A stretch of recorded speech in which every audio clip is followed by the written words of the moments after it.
ગત તારીખ 18/5/2026ના રોજ રાજકોટ શહેર ક્રાઇમ બ્રાન્ચ દ્વારા અલ્તાફ છ આંગળી ગેંગના કુલ 6 આરોપીઓ વિરુદ્ધ ગુસ્સીટોક એક્ટ હેઠળ ગુનો નોંધવામાં આવેલ હતો.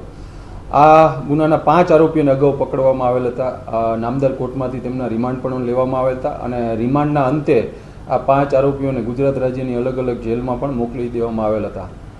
આ ગેંગના મુખ્ય લીડર અલ્તાફ હનીફભાઈ થઈમ ઉર્ફે અલ્તાફ છ આંગળી ફરિયાદના સમયથી જ ફરાર હતો.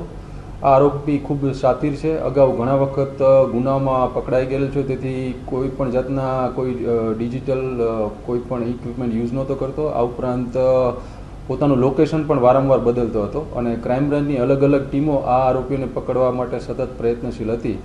ત્યારબાદ ટેકનિકલ સર્વેલન્સ હ્યુમન ઇન્ટેલિજન્સની મદદથી આ આરોપીને અમદાવાદથી પકડવામાં સફળતા મળેલ છે.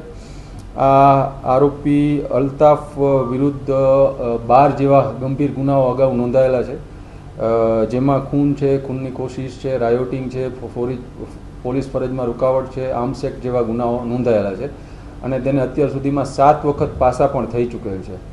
આજે જ્યારે એને નામદાર કોર્ટમાં રજૂ કરવામાં આવ્યો તો નામદાર કોર્ટ દ્વારા તેના 10 દિવસના રિમાન્ડ પણ મંજૂર કરવામાં આવ્યો છે. હા, એને પ્રાથમિક તપાસમાં અત્યાર સુધી તે અલગ અલગ જગ્યાએ ધાર્મિક સ્થળોએ પોતે જતો હતો એવું કહેવામાં આવ્યું છે. દિલ્હીમાં છે, પછી આગ્રા, ઉત્તરાખંડ, રાજસ્થાન અને ત્યારબાદ છેલ્લે આપણે એને ટ્રેક કરતાં અમદાવાદથી તેને મળી આવે છે.